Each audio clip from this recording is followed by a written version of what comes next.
What is up, guys? In today's video, I'm going to be going over several quick tips to hopefully help you play better in Zero Build in Fortnite Chapter 5 Season 4. As always, if you guys do find this video helpful, informative, interesting, remember to give it a like, subscribe to like see more, and comment down below one tip that has helped you most in Season 4. The first thing we're going to talk about is the new Marvel chests. And these are around the map in several POIs. They're not limited to the new Marvel POIs. And there's Avengers chests and Doom chests. From my understanding, it's not like these are guaranteed to spawn or guaranteed to drop you certain items, but they do give you decent rarity weapons, and I feel like you have a solid chance of getting some of the Marvel themed items out of these chests. It's not guaranteed. I've opened them and not gotten the jetpack before, but if I wanted to get the jetpack, I would be prioritized getting these Marvel chests. You can also get the Marvel items from regular looting, but obviously your odds go up getting these like god chests. So I would highly recommend taking advantage of these Marvel chests, even if you don't want to use any of the Marvel items. The weapon rarity that you can get that early in the game is quite good. So learn where these are in the POIs that you enjoy landing at, and if the POIs you enjoy landing at don't have any of these, maybe consider trying to land at a POI that is has more of these. And one reason why I think these are really important is because, like I said, you have a decent chance of getting the Marvel items. And I think the jetpack is one of the most important items in the game, or War Machine's hover jets is what it's called. I'm going to call it the jetpack for the remainder of this video. I think this jetpack is incredibly good. And if you aren't using it already, you're going to want to start using it because the amount of mobility you can get with this is insane. I'll have a clip on screen now of me fighting somebody who was just all over the place with the jetpack. Very inconvenient to fight for sure.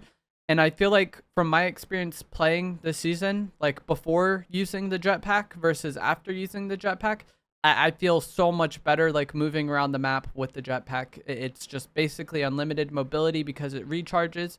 You can use it to get up and around the map. You can use it to push people and just travel around the map very quickly, which I know a lot of you are probably struggling with, going from having Nitro last season to not having it at all this one.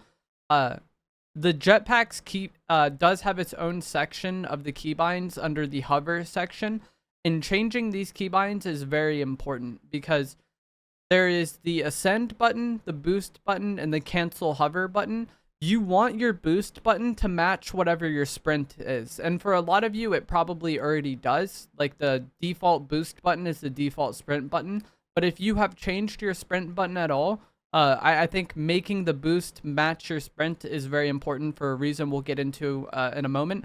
And then also being able to hit that cancel hover conveniently is very important as well. So make sure you kind of fine tune this jetpack's keybinds to your liking. I wanted to make my ascend button something different than my jump. That way, if I had dashes from the green water, I could use the jetpack without consuming my dashes. But even when I made my ascend button something different from jump, that just didn't work, and it still went off the default jump button. So I'm not sure why that is. But from my experience, there's not a way to set up keybinds to avoid wasting dashes.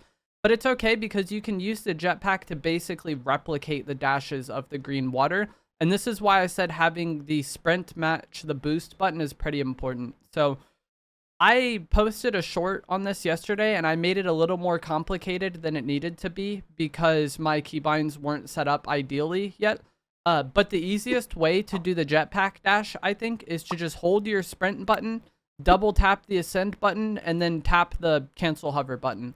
So for me right now, I sprint with a paddle. So I would be holding the paddle, double tap X, and then tap right stick. And that's just like 3 button hits you got to do. And if you're already holding the sprint button, you'll do the boost right away and just go forward pretty easily and quickly. And that's why I was saying that you can use this to basically replicate the dashes. I think utilizing this jetpack well and getting the hang of doing the dashes is going to be one of the biggest kind of skill gaps in Season 4. Also, if you do use the jetpack and then cancel hover, you are immune to fall damage until you land. So you could jetpack off island, cancel it, and then fall to the ground, and you're not going to take fall damage as long as you use the jetpack and then canceled hovered. If you land on something else and then jump off of that without jetpacking again, obviously you can take fall damage. But yeah, I think the jetpack is very good, and I would highly recommend carrying this, and I would highly recommend getting used to using it. You can do the dashes to travel around the map. you can hold your boost button and then press your movement to the side, either side you want, to like do a quick movement to the side, which can be really good for something we're going to get into later on in the video. I just cannot stress enough how important I think the jetpack is in the current meta. There's two interesting weapons that were added this season, the Monarch pistol and the Sovereign shotgun. Both of these weapons have different fire rates based on whether or not you're hip firing or you're aiming. When you aim in with these weapons, you get a bonus, but slower fire rate. And then when you hip fire, you don't have that bonus, but the gun shoots faster. The bonus is different though. So with the Monarch pistol, you get extra damage when you aim down sights with this. You just get flat out bonus damage if you shoot the Monarch pistol when aimed in, but obviously it shoots slower. The shotgun does not get bonus damage. I've seen a lot of people saying it does. The shotgun does not get bonus damage. It does the same amount of damage if you're hip firing or if you're aiming in. I should have had a clip playing on screen now where I hip fire, hit them for 96, aim down sights, body them for 96. The shotgun does not get bonus damage for aiming in.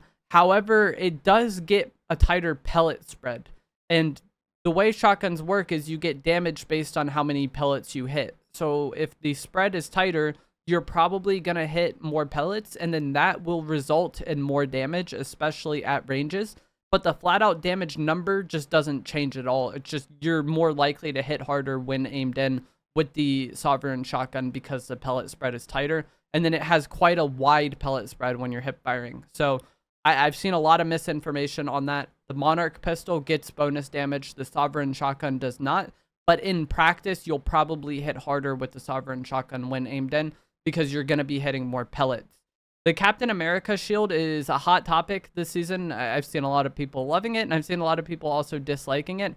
Unlike the Riot shield, you cannot shoot the feet of the Captain America shield user. It's basically like an entire radius in front of the player. They cannot be damaged when they have the shield out.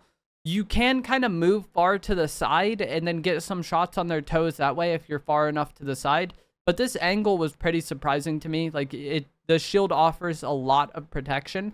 You can spray the block out versus the shield like the Riot shield. So if you just hard spray the shield user, you'll kind of break their block and then they'll be stunned, and this can be a time for you to get more damage in.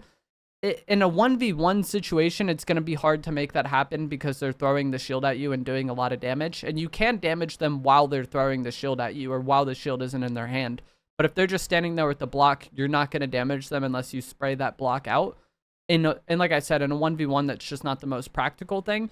But in team game modes, if you guys can focus the shield user down, you can break that block pretty quickly and then hopefully capitalize on the amount of time they're not blocking while stunned and get a good amount of damage on them and hopefully just knock that player. The shield bubble is a very good counter to a lot of the items in this season that I've seen players complaining about most. The War Machine Arsenal, the Doctor Doom Mythic, and the Captain America shield all are blocked by the shield bubble. If you're in a bubble and the opponent is not, those things will not hit you, or vice versa. If they're in the bubble, they can't throw it out. This does damage the bubble, though. It seems like the shield bubble doesn't last as long if you just get spammed missiled. Like the bubble gets drained sooner. I'm not exactly sure how it works, but it didn't seem like my bubbles were lasting as long when they were taking a lot of damage from these items. But either way, I think carrying shield bubbles or having somebody on your team carry shield bubbles can be pretty beneficial in this season because you just flat out counter a lot of those irritating items. It also seems like the jetpack is a decent counter to the missiles, and this is another reason why I think having the jetpack is good. So you can hit somebody jetpacking with the missiles, but if they're moving a lot side to side and using the boost to move a lot side to side, they're going to dodge a lot of those missiles or be a lot harder to hit than they would be otherwise. So if I'm fighting somebody using the War Machine Arsenal and I don't have shield bubbles, I'm just going to try my best to jetpack up and around, make them waste their missiles, and then try to take advantage of when their missiles aren't available to them to get that elimination or get that fight to happen. Because the way the Arsenal works is they shoot a bunch of missiles, and then it takes a bit for those missiles to be able to come back. So I think the jetpack not only is good mobility in a fight, good for traveling around the map, it also is a somewhat decent counter to the missiles, which is great. You can also use cars to counter the Captain America shield. If you're in a car and they throw the shield at you, it's not going to hit you, so that's pretty nice. But this season, cars are weaker and gas may be more of a concern. I'm not really sure the way it worked last season, but like the cars had more gas or like boosted gas or didn't use as much gas when boosting. So when I was driving a car, I would just be spam boosting 24/7 last season, right? But this season, you are more likely to run out of gas. That effect isn't there anymore. So you need to be more mindful of that when you're using a car. And then also the cars are weaker now. They had boosted health last season, and then obviously attachments like bulletproof tires, which made them more effective for, you know, traveling, running away from stuff. If you're in a car just running, you have to be more concerned about that car getting sprayed out and damaged. And then on the flip side of that, if somebody is in a car running from you, you have better odds of just spraying the car out with your AR this season than you did last season. So that's pretty nice. You can drop the Emma Frost medallion to teammates to get a scan. So the way the Emma Frost medallion works is it scans the area, and then it basically goes on cooldown for that player. I don't know exactly what the time is, but let's just say it's a minute. So if I have the medallion and it scans, and then I wait another minute, it will scan again. But if my teammate hasn't used the medallion yet, or it's been over a minute since they had their scan, then I could drop them the medallion, they could pick it up, and then immediately get a scan. So if you're in a team game mode and you know there's probably people in the area, but you don't have a scan available, you could just quickly drop this medallion to your teammate. They can pick it up, and then if their scan isn't on cooldown still, they'll get a scan right away, and then that can scan the area. And then obviously in squads, you can cycle this between 4 people and have basically 4 times the scans, versus a team that was just holding it on one player the entire time. So I would highly recommend sharing the Emma Frost medallion with your teammates to activate that scan at will. And I think that's actually really nice about it. So like you could have one player that has the periodic scans, just holds it all the time, right? And then have one player that never really holds it, but gets it dropped to them sometimes. That way you basically have a scan on command if you need one. Like let's say you're in a bunker and you know there's people outside, or vice versa, you're outside a bunker and you want to know if there's people in. Like there's a lot of times where you would know that like, hey, a scan would be great right now. And if you have a teammate that hasn't had it in a while, just drop it for them, and then there's going to be a scan right away, which is pretty nice. And then I wanted to talk about this earlier, but I forgot to when I was talking about the Monarch pistol. I think this weapon is very good. I didn't really use it at all the first day I was playing, but I used it today, and it was very good. It hits hard. It doesn't feel like it has very much bullet drop, and it has good bullet travel time. Like it's not hit scan, but I didn't feel like I had to worry about bullet drop that much, and you can hit hard at decent ranges with this weapon. It hits like 70 plus damage when aimed in, and then I believe like 120 plus headshot, obviously depending on what rarity you have.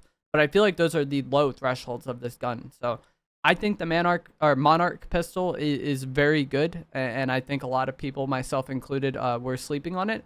But that is going to be it for this video. If you take away one thing from this video, use the jetpack. It's very good. Practice with it. Try to figure out how to do those dashes. I think it's very easy if you have the boost and sprint mapped to the same button. That way you could just be holding sprint, double tap the accelerate, and then tap the cancel hover. And then once you get that down, it's just 3 buttons. And then also you can use the jetpack for side-to-side movement.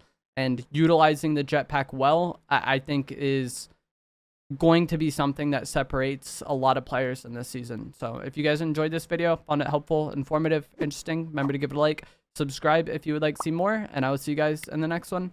Thanks for watching.